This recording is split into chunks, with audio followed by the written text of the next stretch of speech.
Hello दोस्तों, क्या हाल है। तारीख आज 23 दिसंबर 2025, दिन मंगलवार, हिंदी तिथि तृतीया। और आइए बात करते हैं आज के मुख्य समाचार में देश भर की तमाम बड़ी खबरों पर नजर डालते हैं। देखिए दोस्तों, एक तो आज के दिन को हमारे देश में नेशनल फार्मर्स डे के रूप में मनाया जाता है, यानी राष्ट्रीय किसान दिवस। भारत के पूर्व प्रधानमंत्री चौधरी चरण सिंह जी की जयंती के मौके पर ये दिन मनाते हैं। चलिए आगे बढ़ते हैं खबरों में। देखिए पहली खबर, चुनाव आयोग आज 23 दिसंबर को केरल, मध्य प्रदेश, छत्तीसगढ़ और अंडमान निकोबार की ड्राफ्ट मतदाता सूची जारी करेगा। इन राज्यों में जो SIR अभियान के बाद फाइनल मतदाता लिस्ट अपडेट हुई है, वो चुनाव आयोग की तरफ से जारी की जाएगी। कई राज्यों में तो आज ही SIR की पहली लिस्ट अपलोड होगी, तो वोटर्स अपना नाम चुनाव आयोग की वेबसाइट पर खोज सकते हैं। और वहीं छत्तीसगढ़ रायपुर में आज सांसद खेल महोत्सव का अंतिम चरण होने जा रहा, 23 से 25 दिसंबर तक आयोजित होगा ये। चलिए अगली खबर देखिए, भारत और न्यूजीलैंड के बीच भी मुक्त व्यापार समझौता हो चुका है और इसके तहत अगले 15 सालों में 18 अरब रुपए का निवेश का भरोसा दिया दोनों देशों ने। दोनों देशों के बीच आखिरकार free trade agreement, trade deal की घोषणा हो चुकी है और इसके तहत दोस्तों अब न्यूजीलैंड से आने वाले 95% सामानों पर भारत भी टैरिफ घटाएगा। इस मौके पर न्यूजीलैंड के प्रधानमंत्री बोले कि ये समझौता भारत और न्यूजीलैंड की मजबूत दोस्ती पर बेस्ड है। वहीं भारत में न्यूजीलैंड के कीवी, फल, ऊन वगैरह सस्ते होंगे। इस समझौते के बाद दोनों देशों के बीच ये फ्री ट्रेड एग्रीमेंट साइन हुआ है। वहीं भारत अमेरिका के बीच व्यापार डील को लेकर भी सरकार का कहना है कि बातचीत काफी आगे बढ़ चुकी है। अमेरिका के साथ ट्रेड डील पर भी सरकार ने ये अहम जानकारी दी और इन व्यापार समझौतों को लेकर देश के वाणिज्य मंत्री पीयूष गोयल बोले कि भारत कभी अपना डेयरी सेक्टर नहीं खोलेगा ताकि किसानों को नुकसान ना हो। अमेरिका के साथ ट्रेड डील एडवांस स्टेज में चल रही है, लेकिन अभी भी डेयरी और एग्री सेक्टर में भारत की सख्ती बरकरार है। ये कहना है भारत के कॉमर्स मिनिस्ट्री का। चलिए अगला अपडेट देखिए दोस्तों, एक रिपोर्ट सामने आ रही है कि भारत में रियल एस्टेट पर निवेशकों का भरोसा अभी भी बरकरार है। संस्थागत निवेश $10.5 अरब पर पहुंचा। और बड़ी खबर देखिए, भारत और बांग्लादेश के साथ तनाव बढ़ रहा है और इस बीच अब वीजा ऑपरेशन को लेकर भी भारत सरकार ने एक बड़ा फैसला लिया है। जी हाँ, बांग्लादेश में बढ़ते तनाव के बीच भारतीय वीजा सेवाएं अस्थायी रूप से बंद कर दी गई है। बांग्लादेश हाई कमीशन ने भारत में अपनी ये वीजा सर्विस रोकी है और सुरक्षा का हवाला दिया और कहा कि हादी हत्याकांड के आरोपी के भारत भागने की जानकारी अभी तक नहीं है, क्योंकि बांग्लादेश में पिछले कुछ दिनों से हालात काफी भयावह चल रहे हैं। देखिए अब तो एक NCP के वरिष्ठ नेता के सिर में भी गोली मारी, कई लोगों को अभी जिंदा जला दिया गया था कुछ दिन पहले। और वहीं बांग्लादेश में जो हिंदुओं, अल्पसंख्यकों पर अत्याचार हो रहा है, उसके खिलाफ VHP यानी विश्व हिंदू परिषद का कहना है कि देशव्यापी प्रदर्शन करेगी VHP। बांग्लादेश में हो रही हिंदुओं की हिंसा की निंदा करते हुए VHP का यह कहना है कि आज और कल 23-24 दिसंबर को देश के हर जिले में विरोध प्रदर्शन करेगी विश्व हिंदू परिषद। और वहीं देखिए, बांग्लादेश की पूर्व प्रधानमंत्री शेख हसीना भी बोली कि यूनुस की सह से बांग्लादेशी हिंदुओं पर हमले हो रहे हैं। आतंकियों को जेल से रिहा किया बांग्लादेश सरकार ने और सरकार भारत के खिलाफ भड़काऊ बयान भी दे रही है, ये कहना है शेख हसीना का। चलिए अगली खबर देखिए दोस्तों, फरवरी 2026 से बदल जाएगा हमारे देश में महंगाई और GDP मापने का तरीका। जी हाँ, सरकार एक नई सीरीज जारी करेगी। अभी 14 साल पुराने आंकड़ों के आधार पर ये डेटा कैलकुलेट होते हैं, लेकिन अब GDP और IIP के लिए नया आधार वर्ष जो होगा वो 2022-23 होगा और वहीं रिटेल महंगाई के लिए बेस ईयर 2024 माना जाएगा। सरकार की तरफ से इसको लेकर तैयारी भी पूरी कर ली गई है। 12 फरवरी 2026 जब ये नए आंकड़े जारी किए जाएंगे, तब इन नए डेटा और नई कैलकुलेशन के आधार पर अब हमारे देश में महंगाई वगैरह जज की जाएगी, है ना। और वहीं एक चौंकाने वाली रिपोर्ट सामने आ रही है दोस्तों। देखिए IMF ने भारत और पाकिस्तान को एक जैसा ग्रेड C क्यों दिया। 8.2% GDP ग्रोथ पर विपक्ष ने भी अब सवाल उठाए हैं। विपक्ष ने कहा कि क्या सच में आंकड़ों में गड़बड़ है। ये भारत की इकोनॉमी का रिपोर्ट कार्ड आप देख सकते हैं, अलग अलग सेक्टर में भारत को इसमें C ग्रेड मिली है। C का मतलब बहुत कमजोर है भारत अभी भी इन हिस्सों में, जबकि ये हमारे पड़ोसी देश पाकिस्तान की इकोनॉमी का ग्रेड कार्ड है, जो कि IMF यानी इंटरनेशनल मॉनेटरी फंड की तरफ से जारी किया गया। और वहीं एक रिपोर्ट सामने आ रही कि हमारे देश में 8 प्रमुख उद्योगों के पिछले महीने नवंबर के उत्पादन में लगभग 2% तक की बढ़ोतरी हुई है, जिसमें शामिल है सीमेंट उद्योग, इस्पात, उर्वरक क्षेत्र ने मजबूत प्रदर्शन किया है। चलिए बड़ी खबर देखिए, उत्तर प्रदेश के इस जिले में आज गरजेगा बुलडोजर और 3 जनवरी 2026 तक अभियान चलाया जाएगा। जी हाँ, यूपी के बलरामपुर में नगर पालिका की तरफ से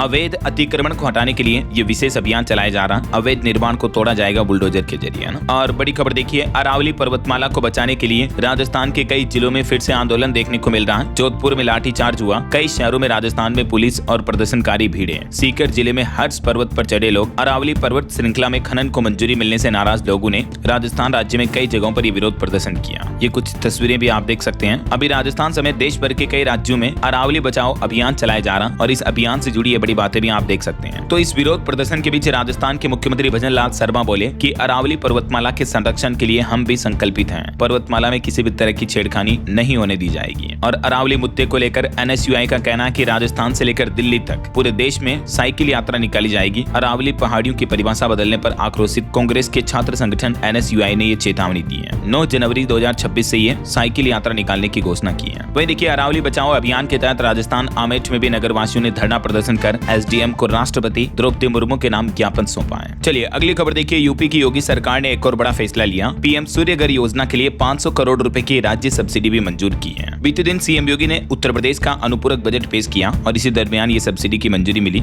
और भी दोस्तों बजट के दौरान एमएसएमई सेक्टर पर बड़ा दांव, निवेश, रोजगार को रफ्तार समेत कई बड़े फैसले लिए गए। मैं आपको आगे बताऊंगा पूरी डिटेल। फिलहाल देखिए अगली खबर। चुनाव आयोग की तरफ से जानकारी दी गई। 1 जनवरी 2026 को 18 साल की आयु पूरी कर चुके युवाओं के लिए भी वोटर बनने का मौका है। कल 24 दिसंबर से ही आप फॉर्म भर सकेंगे और ऑनलाइन ही मतदाता फॉर्म भर के वोटर लिस्ट में अपना नाम जुड़ा सकते हैं। चलिए सोना चांदी के भाव पर खबर आ रही है कि सोना चांदी एक बार फिर से नए ऑल टाइम हाई पर पहुंचे। एक ही दिन में सोने का रेट 2191 रुपए बढ़ा और अभी गोल्ड का प्राइस 1,34,000 रुपए प्रति 10 ग्राम पहुंच चुका है, जबकि चांदी एक ही दिन में 7,500 रुपए और महंगी होकर चांदी का भाव 2,08,000 रुपए प्रति किलो पहुंच चुका है। देखिए चांदी 2,10,000 के पास जाने में है। इतना तेजी में एकदम से बढ़ोतरी देखने को मिली चांदी में फिर से, और अलग अलग कैरेट के हिसाब से भी गोल्ड का प्राइस आप देख सकते हैं स्क्रीन पर। चलिए अगली खबर देखिए। भारत के सीडीएस अनिल चौहान बोले कि भविष्य के युद्ध मल्टी डोमेन ऑपरेशनल होंगे। आतंकवाद से निपटने के लिए ऑपरेशन सिंदूर जैसा एक्शन जरूरी है और परमाणु देशों के बीच हमें संतुलन बनाना होगा। वहीं खबर आ रही सरकार एक नया प्लान कर रही। देखिए अब फास्टैग से न सिर्फ आपकी गाड़ी का टोल टैक्स कटेगा बल्कि पार्किंग से लेकर पेट्रोल भरवाने तक का पेमेंट भी आप फास्टैग से कर पाएंगे। सड़क परिवहन मंत्रालय इस तरह की योजना लेकर आ रहा और इस पर पहले से ही 6 महीने का ट्रायल हो चुका है, जो ट्रायल भी सफल रहा। तो अब नए साल 2026 में आपको फास्टैग मल्टीपर्पज देखने को मिलेगा, यानी एक ही फास्टैग से अलग अलग तरीके की भुगतान आप कर पाएंगे। ये देख सकते हैं किन किन सुविधाओं के लिए फास्टैग का इस्तेमाल कर पाएंगे। टोल टैक्स के लिए पेट्रोल पंप पर, ईवी चार्जिंग स्टेशन पर, फूड आउटलेट, वाहन मेंटेनेंस, सिटी एंट्री चार्ज समेत यात्रा के दौरान अन्य सुविधाओं का भुगतान भी आप फास्टैग से कर सकेंगे जल्दी, है ना। चलिए अगली बड़ी खबर देखिए। चौंकाने वाली रिपोर्ट सामने आ रही है कि रूसी सेना में अब भी 50 भारतीय फंसे हुए हैं। यूक्रेन जंग में 26 भारतीयों की पहले से ही मौत हो चुकी है। रूस यूक्रेन युद्ध के दौरान भारतीय लोगों को जबरदस्ती वहां की सेना में भर्ती किया गया और 50 भारतीय लोग अभी भी फंसे हुए हैं। केंद्र सरकार की तरफ से खुद ये डेटा जानकारी दी गई। देखिए एक और भारतीय युवक का मामला सामने आ रहा। यूक्रेनी सेना की कैद में है गुजरात का एक छात्र है। उसने वीडियो बनाकर भेजा और कहा कि ड्रग्स केस में फंसाकर मुझे रूसी सेना में जबरन भर्ती कराया गया और फिर उसे जंग पर भेजा गया, तो यूक्रेन की सेना ने उनको बंदी बना रखा। अभी ये गुजरात का एक स्टूडेंट है जो पढ़ाई करने के लिए गया था वहाँ। चलिए अगली खबर देखिए दोस्तों। बीते दिन एयर इंडिया के विमान में ट्रेजेडी देखने को मिली। एक इंजन हवा में बंद हो गया तो दूसरे इंजन से दिल्ली में इमरजेंसी लैंडिंग की गई। 335 यात्रियों को मुंबई ले जा रहा था ये विमान। वहीं खबर है 2000 साल पुरानी तकनीक का जहाज पोरबंदर से ओमान जाएगा। लकड़ी के तख्तों, नारियल के रस्सियों से इसको तैयार किया गया है, जो कि हवा के सहारे चलेगा। गुजरात के पोरबंदर से इस जहाज को ओमान भेजा जाएगा। इस रूट पर जाएगा, ये काफी लंबी दूरी है। और एक बड़ी दुख भरी खबर देखिए दोस्तों। पंजाब के पूर्व आईजी ने खुद को गोली मारी। अभी ये अस्पताल में भर्ती है, काफी सीरियस हालत चल रही है। और 12 पेज का इन्होंने एक खुद का नोट लिखा जिसमें इन्होंने लिखा कि इनके साथ 8 करोड़ का ऑनलाइन फ्रॉड हुआ। वेल्थ इक्विटी एडवाइजर बताकर ठगों ने इनसे पैसे ठगे। शेयर मार्केट ट्रेडिंग में निवेश करने के नाम पर झांसा दिया और फर्जी प्रॉफिट बताकर इनके साथ कुछ इस तरह से ठगी हुई। आए दिन मैं आपको बताता रहता हूँ दोस्तों, इस तरह के साइबर क्राइम के मामले देखने को मिलते रहते हैं और लोग बाग इनकी ठगी में फंस जाते हैं, तो सावधान रहें आप। एक और घटना देखिए। ये गुजरात के अहमदाबाद में 2 करोड़ 21 लाख की ठगी से बचे 3 बुजुर्ग, और इनकी हालत ये थी कि इनकी मदद करने पहुंची पुलिस को भी इन्होंने फ्रॉड का हिस्सा समझा और पुलिस के साथ मारपीट कर दी। देखिए देश में बढ़ते ऑनलाइन फ्रॉड का सबसे ज्यादा असर बुजुर्गों पर पड़ रहा है और गुजरात का भी एक और मामला सामने आया। वो कहते हैं ना, दूध का जला छाछ से भी डरता है। तो इन बुजुर्गों के साथ ठगी हुई और इनको बचाने पहुंची पुलिस को भी इन्होंने ठग समझ दिया कि ये भी फर्जी पुलिस वाले बनकर आए होंगे। ऐसा डिजिटल अरेस्ट के मामले आजकल हमारे देश में बहुत ज्यादा बढ़ रहे हैं। चलिए अगली बड़ी खबर देखिए दोस्तों। उत्तर प्रदेश में मदरसा टीचर को बचाने वाला विधेयक रद्द हुआ। अब अगर जुर्म किया तो पुलिस उन्हें सीधा उठा ले जाएगी। अखिलेश यादव ने इस विधेयक को लागू किया था, तो आखिरकार यूपी सरकार ने इस विधेयक को रद्द कर दिया है। और वहीं देखिए मुख्यमंत्री योगी आदित्यनाथ बोले कि हमारे देश में 2 नमूने हैं, एक दिल्ली में है, दूसरा लखनऊ में है। अखिलेश ने कहा कि यह आत्म स्वीकृति है, भाजपा की आपसी खींचतान चौराहे पर न लाएं। तो उत्तर प्रदेश के विधानमंडल के शीतकालीन सत्र के दौरान ये कुछ राजनीतिक बयानबाजी भी देखने को मिल रही है। चलिए अगली बड़ी खबर देखिए। बुलंदशहर में हाईवे पर एक मां और बेटी से गैंग रेप करने वाले 5 अपराधियों को उम्र कैद की सजा सुनाते हुए कोर्ट के जज बोले कि राक्षसों को आखिरी सांस तक जेल में रखो। 9 साल पहले का ये एक मामला था जिसमें कोर्ट ने अपराधियों को जेल की सजा सुनाते हुए बयान भी दिया। और वहीं खबर देखिए, आजकल के जो लड़का लड़की लिव इन रिलेशनशिप में रहते हैं, इस पर आरएसएस प्रमुख मोहन भागवत बोले कि आप जिम्मेदारी लेने को तैयार नहीं है और ये ठीक बात नहीं है। शादी सिर्फ शारीरिक संतुष्टि नहीं बल्कि इसकी आदर्श उम्र 19 से 25 साल है। उन्होंने कहा कि परिवार शादी का मतलब सिर्फ शारीरिक संतुष्टि का जरिया नहीं बल्कि ये एक समाज की इकाई है। परिवार वह जगह होती है जहाँ एक व्यक्ति समाज में रहना जीना सीखता है। लोगों के मूल्य वहीं से आते हैं। जो आजकल का वेस्टर्न कल्चर चल रहा बढ़ रहा है लड़के लड़कियों में लिव इन रिलेशनशिप को लेकर मोहन भागवत का ये कहना है। और वहीं देखिए भागवत बोले कि सस्ती शिक्षा और इलाज समाज में हर व्यक्ति की जरूरत है, इनकी पहुंच आसान होनी चाहिए। कैंसर का असर मरीज के साथ साथ उनके परिवार पर भी पड़ता है। चलिए अगली खबर देखिए दोस्तों। नेशनल सैंपल सर्वे में एक रिपोर्ट सामने आ रही है कि ऑनलाइन खरीदारी के मामले में राजस्थान राज्य 34वें नंबर पर है, जहां हर छठा परिवार ऑनलाइन शॉपिंग कर रहा है। 58% कपड़े, जूते, मोबाइल के ऑर्डर भी ऑनलाइन मिल रहे हैं, जबकि फूड आइटम सिर्फ 6.5% लोग खरीद रहे हैं। चलिए बड़ी खबर देखिए। राजधानी दिल्ली में बढ़ते प्रदूषण पर CAQM ने पूछा कि ग्रेड 4 की पाबंदियां लगने के बाद भी पॉल्यूशन कैसे बढ़ रहा है। विभाग ठीक से लागू नहीं करवा रहे हैं नियम। दिल्ली में अभी भी कई जगहों का AQI 370 से ऊपर चल रहा है। AQI यानी एयर क्वालिटी इंडेक्स खतरनाक स्तर पर पहुंच चुका है दिल्ली में। और उसके बाद commission for air quality management CAQM ने दिल्ली के सरकारी विभागों से सवाल किया और कहा कि ग्रेड 4 की इतनी कड़ी पाबंदियां लागू होने के बावजूद प्रदूषण आखिर कैसे बढ़ रहा है ऐसा। क्योंकि देखिए दोस्तों, दिल्ली में पोल्यूशन के हालात अभी भी इतने गंभीर चल रहे हैं कि सांस लेना भी मुश्किल हो रहा है। ये लगातार 7वां दिन है जब दिल्ली की हवा पूरी जहरीली बनी हुई है। और इस बढ़ते प्रदूषण के बीच देखिए नई गाइडलाइंस भी जारी हुई। ई-रिक्शा पर ओला उबर से पुलिंग शुरू कराने और प्रदूषण को लेकर बैठक में दिल्ली की मुख्यमंत्री रेखा गुप्ता ने कई बड़े फैसले लिए हैं। दिल्ली सचिवालय में मुख्यमंत्री की अध्यक्षता में यह प्रदूषण नियंत्रण पर महत्वपूर्ण बैठक हुई और इसमें एक तो PUC प्रमाण पत्र के बिना वाहनों पर चालान जारी रखने के निर्देश दिए हैं और ओला उबर से पूल और शेयर बस सेवाएं शुरू करने पर भी विचार किया गया, ताकि राजधानी में निजी वाहनों की संख्या कम से कम हो सके। और ई-रिक्शा संचालन को भी बढ़ावा देने के लिए गाइडलाइंस जारी की जाएगी जल्दी। और दोस्तों, पॉल्यूशन सर्टिफिकेट पर तो दिल्ली सरकार का कहना है कि हर हाल में वसूले जाएंगे 10,000। दिल्ली में अब माफ नहीं होगा PUC चालान। मुख्यमंत्री रेखा गुप्ता बोली कि जरूरत पड़ी तो कोर्ट तक जाएंगे। और दिल्ली में इसी अभियान का असर दिख रहा है। देखिए PUC प्रमाण पत्र जारी होने का भी नया रिकॉर्ड बन गया। 25 साल में पहली बार आंकड़ा एक ही दिन में 50,000 के पार पहुंचा। ज्यादा से ज्यादा लोग बाग अब अपनी गाड़ी का PUC सर्टिफिकेट बनवा रहे हैं। बहरहाल अभी तो अपन कुछ और महत्वपूर्ण और काम की खबरें देखेंगे दोस्तों, लेकिन फिलहाल वक्त तो चला है आज के ताजा मौसम समाचार जानने का। और हाँ, एक छोटी सी रिक्वेस्ट आपसे ये है कि अगर आप DLS न्यूज चैनल से अभी तक भी जुड़े नहीं हो तो जुड़ जाइए। DLS न्यूज चैनल को सब्सक्राइब करके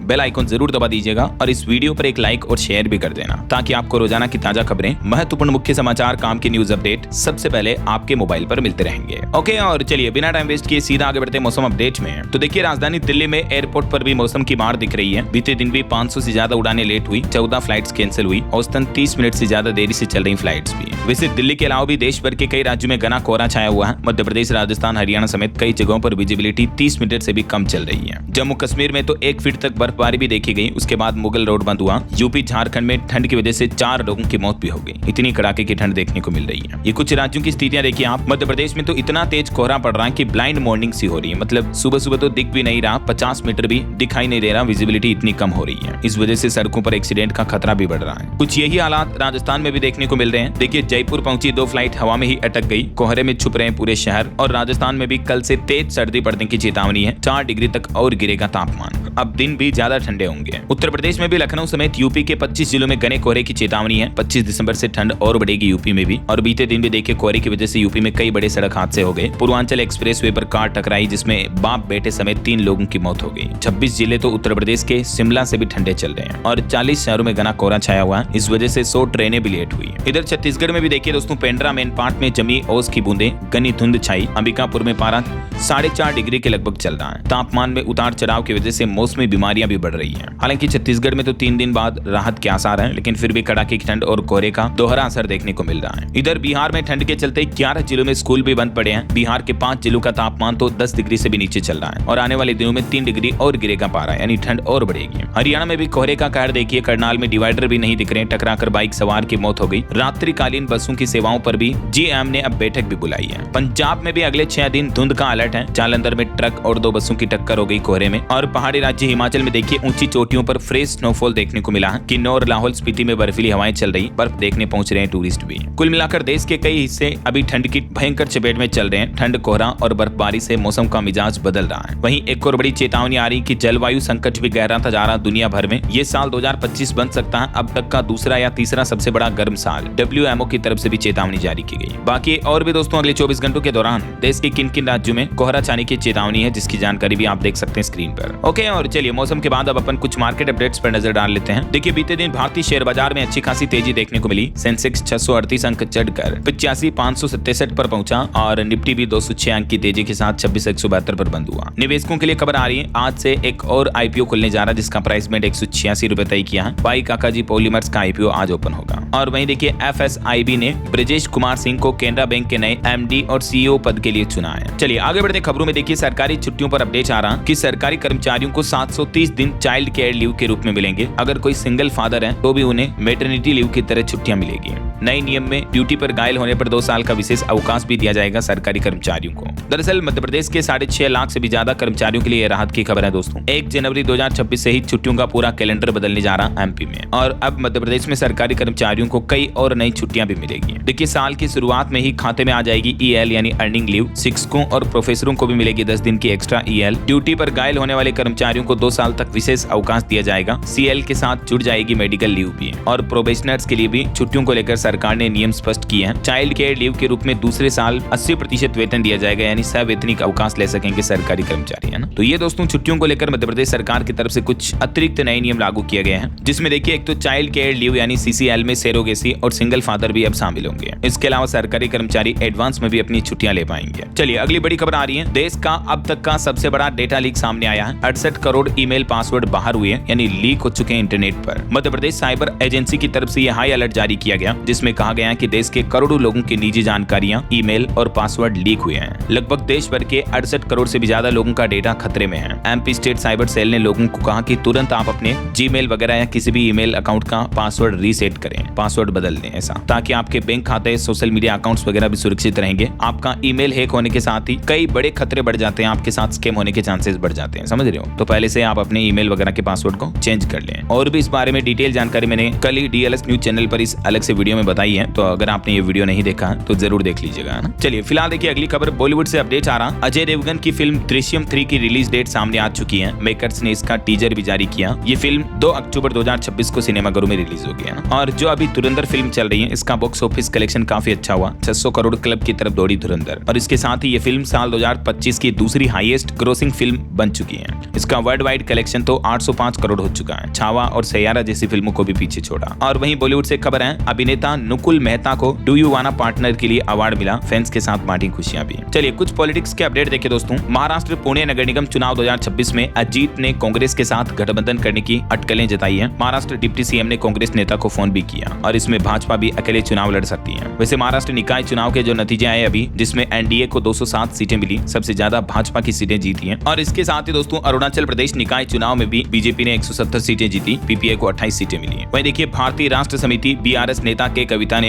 एक नई राजनीतिक पार्टी बनाने का भी ऐलान किया और ये पार्टी 2029 का विधानसभा चुनाव भी लड़ेगी। सितंबर में बीआरएस से निकाला गया था इनको। इधर देखिए पश्चिम बंगाल की मुख्यमंत्री ममता बनर्जी का कहना है कि इलेक्शन कमीशन सरकार को बिना बताए ऑब्जर्वर बना रहा है। पश्चिम बंगाल की वोटर लिस्ट से एसआईआर में 58 लाख नाम हटाए गए। और इधर कांग्रेस से सोनिया गांधी बोली कि पीएम मोदी मजदूरों का पैसा बढ़ने नहीं देना चाहते हैं। मनरेगा खत्म होगा तो करोड़ों गरीब लोग बेरोजगार होंगे, साल भर काम की गारंटी खत्म हो जाएगी। दरअसल हाल ही में आपको पता होगा जो मनरेगा की जगह सरकार नया जी रामजी बिल लेकर आई है, जिसको अब तो राष्ट्रपति की भी मंजूरी मिल चुकी है। तो इस बिल का अभी भी कांग्रेस और विपक्षी नेता विरोध प्रदर्शन कर रहे हैं। और अब तो ये विरोध प्रदर्शन न सिर्फ राजनीतिक पार्टियों तक सीमित रहा है, बल्कि देखिए बड़ी खबर, जी रामजी कानून के खिलाफ सड़कों पर उतरेगा अब संयुक्त किसान मोर्चा भी, यानी किसान भी अब इस बिल का विरोध करने का ऐलान किया है। 16 जनवरी 2026 को प्रतिरोध दिवस मनाने का ऐलान किया है संयुक्त किसान मोर्चा ने भी। और बड़ी खबर देखिए हरियाणा के फरीदाबाद की जो अल फलाह यूनिवर्सिटी का हाल ही में मामला सामने आया था, दिल्ली ब्लास्ट से जुड़े डॉक्टरों के इससे लिंक पाए गए, तो इस यूनिवर्सिटी पर अब शिकंजा कसने की तैयारी की जा रही है। विधानसभा में इसको लेकर बिल भी पास हो चुका है। 28 जनवरी को माइनॉरिटी कोटा पर भी सुनवाई होगी। वहीं खबर आ रही कि उत्तर प्रदेश में फिर से बढ़ सकती है चुनाव आयोग की एसआईआर की समय सीमा। सपा मुस्लिम वोट बैंक मैनेजमेंट में भारी पड़ी, भाजपा की टेंशन बढ़ी। और वहीं देखिए इलेक्टोरल बॉन्ड्स पर भी एक चौंकाने वाली रिपोर्ट सामने आ रही है दोस्तों कि 9 चुनावी ट्रस्टों ने दिए 3811 करोड़ रुपए। पार्टियों को मिला 200% ज्यादा चंदा, जिसमें बीजेपी को 82% चंदा मिला है। तो ये रहे कुछ पॉलिटिक्स के अपडेट। और चलिए आगे बढ़ते खबरों में कुछ इंटरनेशनल न्यूज अपडेट देखे दोस्तों। द रॉयटर्स की रिपोर्ट सामने आ रही है कि लीबिया को 400 करोड़ डॉलर के हथियार बेचेगा हमारा पड़ोसी देश पाकिस्तान। वहीं खबर है अब सोशल मीडिया अकाउंट भी चेक किए जाएंगे जो H1B वीजा या H4 वीजा पर अमेरिका जाना चाहते हैं। तो ऐसे लोगों को ट्रंप सरकार के नए नियमों से काफी परेशानी होगी, है ना। वहीं खबर है एप्स्टीन स्कैंडल मामले में भी फाइल्स में डोनाल्ड ट्रंप की फोटो फिर से ऑनलाइन अपलोड की गई, इसमें मेलानिया ट्रंप की तस्वीर भी शामिल है। और वहीं खबर आ रही कि अमेरिकी सेना के हमलों में 104 लोगों की मौत हो गई, 29 बोटें भी नष्ट हुई। अमेरिकी सेना ने ड्रग तस्करी रोकने के अभियान के तहत समुद्र में इन नावों पर यह हमला किया। और वहीं खबर देखिए एक उपग्रह को कक्षा में स्थापित नहीं कर सका जापान का H3 रॉकेट, अमेरिकी निर्भरता खत्म करने की योजना को बड़ा झटका लगा है। और दोस्तों एक बड़ा अंतर्राष्ट्रीय हादसा हो गया इंडोनेशिया में।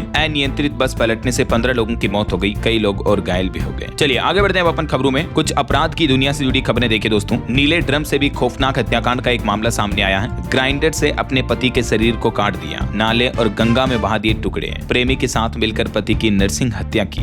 उत्तर प्रदेश के संभल के चंदोसी में एक पत्नी ने प्रेमी के साथ मिलकर एक पति की बेरहमी से हत्या कर दी, टुकड़े टुकड़े कर दिए, शव को ग्राइंडर से काट दिया। और होशियारी देखिए, उसके बाद पत्नी ने अपने पति की गुमशुदगी की रिपोर्ट भी दर्ज कराई। पत्नी ने अपने बॉयफ्रेंड के साथ मिलकर एक कारोबारी पति के ये टुकड़े टुकड़े कर दिए। व्यवसायी था पति, सोते वक्त ग्राइंडर से हाथ पैर काटे। यार हद होती है अमानवीयता की भी, दरिंदगी की भी। क्या कहोगे ऐसे जानवरों के बारे में दोस्तों। उत्तर प्रदेश के आगरा में भी एक और मामला देखने को मिला। पत्नी ने अपने प्रेमी संग मिलकर पति की हत्या करा दी, 1.5 लाख की सुपारी देकर रास्ता साफ किया। अलीगढ़ पुलिस ने यह खुलासा किया है। चलिए आगे बढ़ते हैं खबरों में। देखिए बड़ी खबर, हरियाणा में बदला दुकानात कानून, अब श्रमिकों को मिलेगी बड़ी राहत। नियुक्ति पत्र से ओवर टाइम भुगतान तक कई बड़े बेनिफिट दिए जाएंगे। ओवर टाइम का पैसा भी मिलेगा। हरियाणा के नायब सिंह सैनी सरकार ने कैबिनेट बैठक में श्रमिकों समेत ये कुछ बड़े फैसले लिए हैं, जिसके तहत श्रमिकों को, मजदूरों को ये कुछ बड़े फायदे भी मिलेंगे। वहीं एक रिपोर्ट आ रही कि छत्तीसगढ़ दिवस के मौके पर सरकार ने लगभग 7 करोड़ के विज्ञापन दिए। आत्मानंद स्कूलों के फंड में भी 64% तक की कटौती का मामला सामने आ रहा है। और झारखंड सरकार का एक बड़ा फैसला देखिए, वन क्षेत्र में डीप बोरिंग पर रोक लगा दी गई। नदी तालाब से पानी लेने पर भी पाबंदी रहेगी। बोरवेल करवाने पर भी रोक लगाने का आदेश जारी किया है। खबर है मध्य प्रदेश में भी आज जारी होंगे SIR के आंकड़े। 38 लाख लोगों के नाम काटे जाने के अनुमान है। और दिल्ली की मुख्यमंत्री ने प्रदूषण को लेकर सभी संबंधित विभागों से भी जवाब मांगा है। बीते दिन मुख्यमंत्री रेखा गुप्ता की अध्यक्षता में एक कैबिनेट बैठक भी हुई। वहीं दोस्तों हरियाणा विधानसभा में वेतन भत्ता और पेंशन संशोधन विधेयक 2025 भी पास हो चुका है। इस विधेयक के बारे में और भी डिटेल जानकारी आप देख सकते हैं। वहीं हरियाणा में अब 23 जिले होंगे। हांसी को अलग जिला बनाने के लिए नोटिफिकेशन भी जारी हो चुका है। भारत के प्रधानमंत्री नरेंद्र मोदी ने फोन पर न्यूजीलैंड के PM से भी बातचीत की। इसी दरमियान दोनों देशों के बीच फ्री ट्रेड समझौते का भी ऐलान हुआ। मैंने आपको बताया था शुरुआत में, है ना। चलिए अगली खबर देखिए। उत्तर प्रदेश के मुख्यमंत्री योगी आदित्यनाथ ने कैबिनेट बैठक में कुछ बड़े फैसले लिए। देखिए पूर्वी यूपी के 7 जिलों को मिलाकर गठित होगा काशी विंध्य क्षेत्र। और इस क्षेत्र में कौन कौन से जिले शामिल होंगे, वो 7 जिलों के नाम और लिस्ट भी आप देख सकते हैं। वहीं देखिए उत्तर प्रदेश में 15,000 करोड़ का निवेश होगा। हल्दीराम स्नैक्स की भी यूनिट लगाई जाएगी। यूपी कैबिनेट में और भी कई महत्वपूर्ण फैसले लिए गए।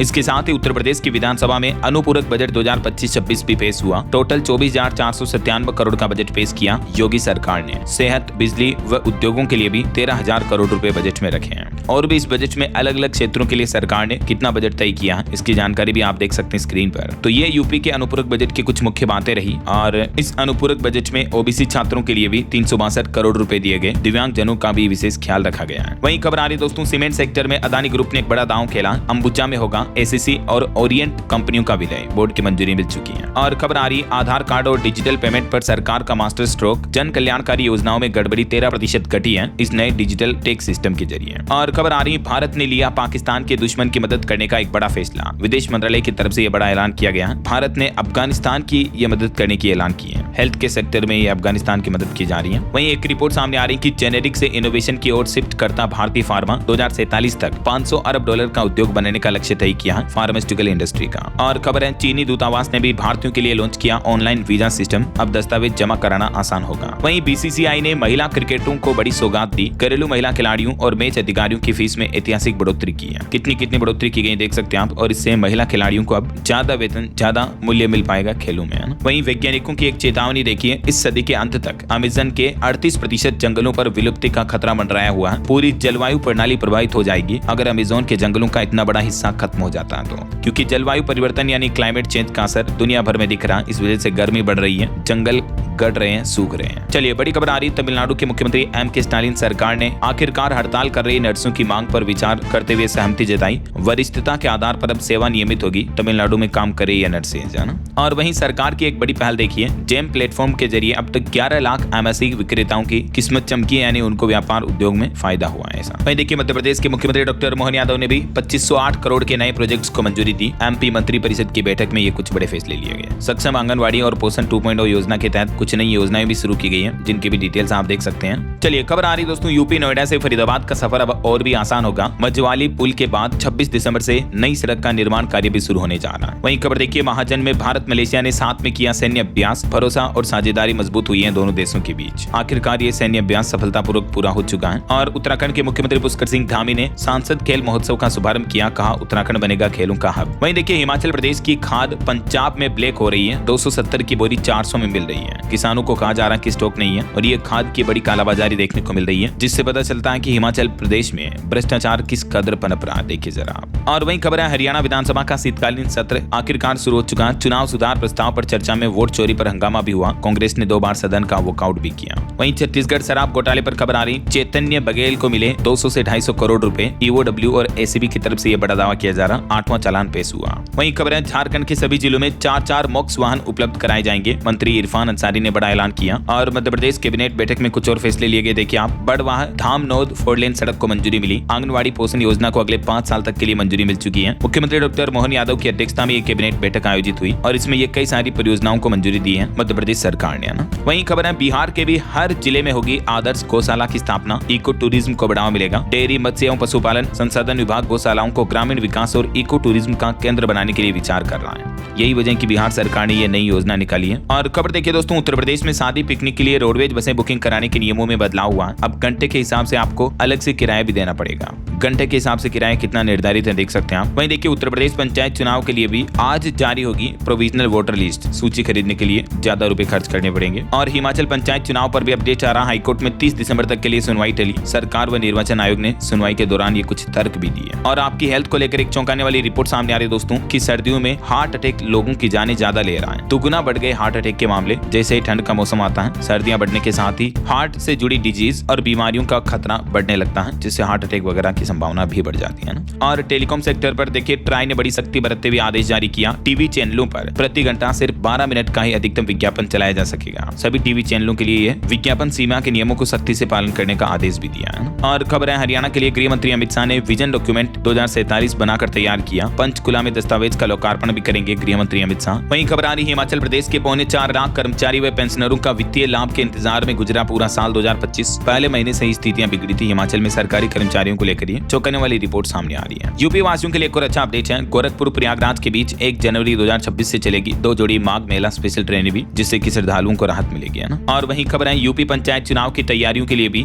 योगी सरकार ने दिए 200 करोड़ रुपए। अब 6 फरवरी को जारी होगी वोटर लिस्ट भी। और बिहार प्रयाग ग्रुप पर देखिए ईडी ने बड़ा सिकंजा कसा। बिहार, बंगाल और असम में 116 करोड़ की संपत्तियां भी जब्त की हैं ईडी ने इस ग्रुप पर बड़ी कार्रवाई के चलते हैं। और गोवा अग्निकांड मामले पर खबर आ रही दोस्तों, जिस क्लब में आग लगी थी तो उसके लूथरा भाइयों को थाईलैंड से भारत ला चुकी है पुलिस और अभी उनकी हिरासत और बढ़ा दी है। खोसला के खिलाफ भी लुकआउट सर्कुलर जारी किया सरकार ने। ओके, और चलिए दोस्तों कुछ और एजुकेशनल अपडेट्स देख लेते हैं फटाफट से। देखिए राजस्थान के जालोर में पंचों ने कुछ अनोखे फैसले लिए कि महिलाएं स्मार्टफोन नहीं चलाएंगी। पढ़ने वाली बच्चियां भी समारोह और घर से बाहर मोबाइल फोन नहीं ले जा सकेगी। दरअसल राजस्थान के जालोर जिले में पंचायत ने यह मनमाना फैसला सुनाया। 15 गाँव की बहू बेटियों को 26 जनवरी से कैमरे वाला फोन यूज करने पर ही बैन लगा दिया। देखिए जरा, हालांकि कई जगहों पर इस फैसले का विरोध भी देखने को मिल रहा है। और वहीं खबर आ रही है मध्य प्रदेश बना देश का पहला फेसलेस परिवहन विभाग। 2 साल में बदली आरटीओ की तस्वीर। परिवहन मंत्री बोले कि सेवाएं अभी पूरी तरह से ऑनलाइन हैं। और एमपी में इंदौर रीवा के बीच भी सीधी फ्लाइट सेवा शुरू हो चुकी है। टाइमिंग और किराए वगैरह भी आप देख सकते हैं। वहीं देखिए छत्तीसगढ़ प्रशासन में बड़ा फेरबदल किया। सरकार ने 3 आईपीएस समेत 95 एएसपी और डीएसपी का ट्रांसफर कर दिया देर रात। ओके, और चलिए दोस्तों कुछ एजुकेशनल अपडेट्स देख लीजिए फटाफट से। देखिए हरियाणा में CSIR UGC net paper leak मामले पर बड़ा खुलासा सामने आ रहा है। एसीपी बोले कि लीक नहीं हुआ, बल्कि स्टूडेंट्स को प्रश्न पत्र देने की कहकर कबड्डी एकेडमी लाए। 2 लोग गिरफ्तार भी हो चुके हैं इस मामले में। और यूपी में 2158 पदों पर भर्ती के लिए आज से आवेदन शुरू हो चुके हैं। यूपीपीएससी ने विज्ञापन जारी किया। पशु चिकित्सा अधिकारी के भी 404 पद हैं। वहीं दोस्तों यूपी होमगार्ड की लिखित परीक्षा की तिथियों की घोषणा भी हो चुकी है। 25 से 27 अप्रैल 2026 तक 3 दिन में होगा एग्जाम। चलिए अंत में आज के राशिफल पर नजर डाल लेते हैं। देखिए धनु और तुला राशि वालों को प्रमोशन मिल सकता है। वहीं सिंह और वृश्चिक राशि वालों को भी रियल एस्टेट में फायदा होने के योग है। और भी कुछ अलग अलग राशियों का राशिफल आप देख सकते हैं स्क्रीन पर। और हाँ दोस्तों, आप मुझे कमेंट करके बताइए कि हाल ही में भारत के किस राज्य में एक नया जिला बनाया गया। कमेंट में लिखिए। सही जवाब देने वाले लोगों को रैंडमली सेलेक्ट होने पर डीएलएस न्यूज टीम की तरफ से एक शानदार सरप्राइज गिफ्ट जीतने का मौका मिलेगा। और इसी के साथ ही अगर आपको वीडियो अच्छा लगा तो इसे लाइक करना, शेयर भी करना। डीएलएस न्यूज चैनल को सब्सक्राइब करके